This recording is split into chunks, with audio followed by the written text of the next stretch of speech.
you, Mr. Adams. Mr. Johnson. Hi, how you guys doing? Senators? One of the things I wanted to bring up, first let me tell you who I am. Name's James Johnson. I'm co-founder of a group called E Pluribus Unum, and one of the leaders and spokesperson for the Ohio Unorganized Militia. I've spoken to many groups around Ohio and in other states, and I've also helped start some groups. Now, what I wanted to touch on was what Mr. Thompson said. I think he focused on a key point, which was why these groups are forming. Why is it growing like it is? And that's some of the topics that need to be addressed, and I think maybe you can talk to some people on the inside like you have here to answer those questions. To put it to you bluntly, some of the legislation that's coming out of Washington, some of the executive actions that are taking place, ladies and gentlemen, these things started a revolution 200 years ago and got this country started. And the people are seeing this. The national news media and the actions of this government is some of the best recruitment we could have. We don't have to say much. All you have to do is talk to the average person out there to tell you, how do you feel about your government? And the people you look at here, we're the calm ones. We're the ones that calm people down.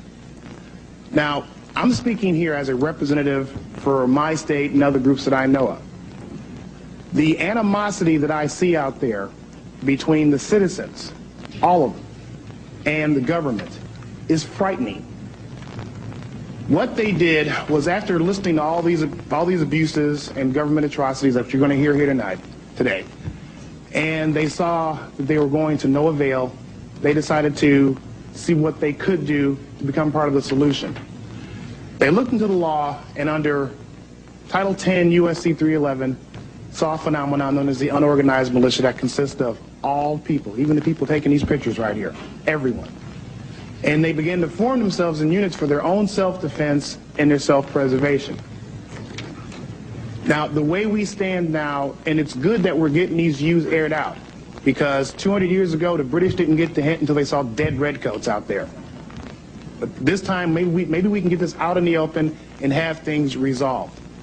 Because I feel, and it's concerning to me, and I'm being sincerely honest, that with the increasing polarization between the tax-paying public out here and what goes on, not only in here, but certain state governments, that the only thing standing between some of the current legislation being contemplated and armed conflict is time. It's one of the reasons I got in this movement, to help prevent that. Now, you can see from the last 2 years of sales from the firearms producers in this country, this nation is probably one of the most heavily armed forces on earth. And I have heard more and more people say, if one of these black-suited, armor-wearing, state-sponsored terrorists come kicking down my door, I'm going to blow somebody away. They don't call themselves militia. They don't even call themselves patriots. They call themselves American citizens who are getting tired of confiscatory tax rates, increasingly legislation, increasingly heavy regulations, which is, they believe, are leading them down a path to involuntary servitude. And one of the slogans that's been going around, especially in Ohio, is what I've been telling people, for those who think that this is just primarily an angry white male movement, is that if our ancestors would have been armed, they would not have been slaves. That's why people are getting armed. Not so much with firepower. That's not the thing that makes it dangerous. What makes it dangerous is that they're being armed with knowledge. What you're going to see is a growing number of citizens, and you're seeing that now, that's why we're here, move away from the authority that is here in the Beltway and begin to create their own constitutional authority. You're going to begin to see this in the resurgence of the common law courts. You're going to begin to see this, and I'm going to summarize here, in the formation of the militias. That's what came first, to defend ourselves.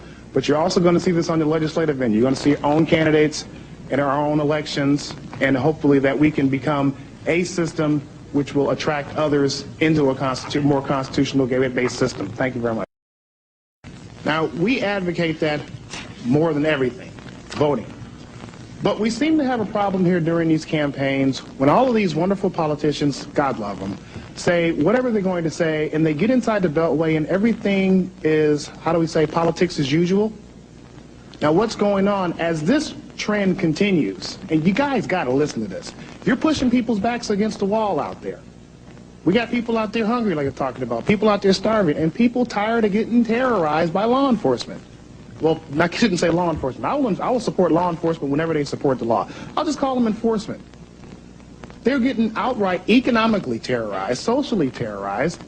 I mean, the political correctness is getting out of hand. That is why these people are, what they're doing, what this militia is now, it's a mindset. It's the civil rights movement of the 90s. It's people sitting there with "Don't tread on me" stamped across their forehead. There's people drawing a line in their sand. That's what it is. Nobody's going to go out there and shoot things. Nobody's going to go out there and blow up things. We're not baby killers. We're baby boomers. We're not terrorists. We're taxpayers. We're not extremists. We're just extremely ticked off at the way the government is deviating away from what's going on around here. And when I say we, as this militia, as this little covert group out there, no, it's everybody. Now, just because you say we're going to form ourselves a militia, it doesn't make you the militia. What we stand for here is a constitution. That's it. Right now, the militia, I look at it as a constitutional safety net. What you have are these groups who are organizing themselves in a manner that the Constitution will be preserved, no matter what kind of action this government or any other government takes. That's the little friction point you're going to run into there. One of the things that was mentioned here earlier, I think Senator Specter mentioned it. He said, were the militias a threat to the federal government?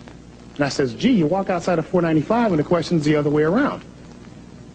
Is the government a threat to the militia? The militia is everybody. It's just a law in which people form themselves a group to self-defense and for their security. Okay? It's not to wage war. But if a war is waged, these groups plan on winning. And let me tell you something else. Speaking of this, you're saying should this be looked into? It's a mindset. I was at a gun range earlier this year, and they happened to be firing machine guns that they owned lawfully. And we have people, I'm talking law enforcement, I'm talking military, we have a lot of sympathetic people in those branches who all were down there with their firearms. And with the awesome display of firepower that I saw down there, and that was just one iota of it. Okay? I say this sincerely, I don't mean to direct this at anybody here, but a lot of people see what's coming down. They see some of the executive orders that are being thrown at them, some of the statements that are being made directed toward the American public.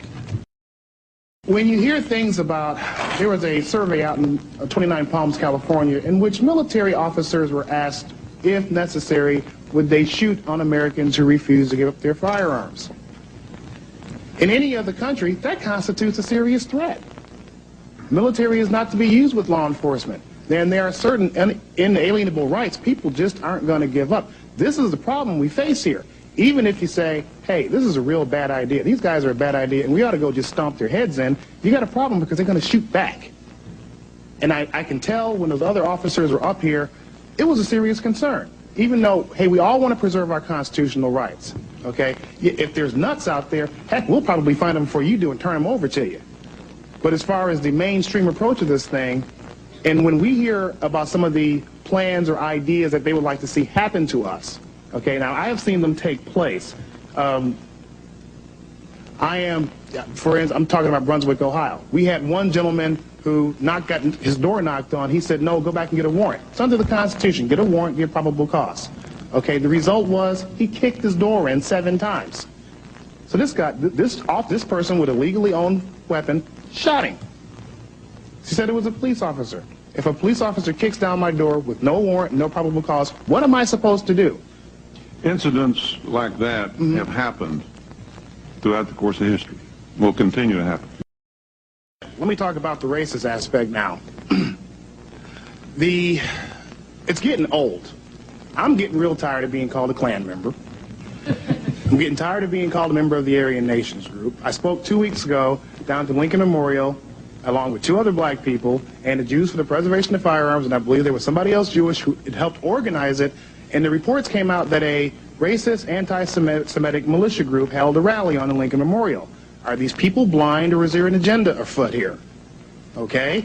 There are more black people showing up every day. A lot of the things that these people sit around in these meetings, these so-called right-wing wackos, and talk about, happen daily in black communities. And black communities know this. The first people concerned seriously about neighborhood house-to-house searches and seizures were over in Chicago. They were black. Good grief, almost half the people in Waco who got killed were black. This movement isn't about guns and skin color. It's about liberty. It's about freedom. Amen. The same kind of legislation we're seeing coming down on everybody now came down on blacks just after the Civil War. That's why they're getting involved in this thing. And it's going to come eventually to somebody, as you keep ignoring us and saying, well, these guys are just a bunch of angry white men. Well, Pardon me for interrupting.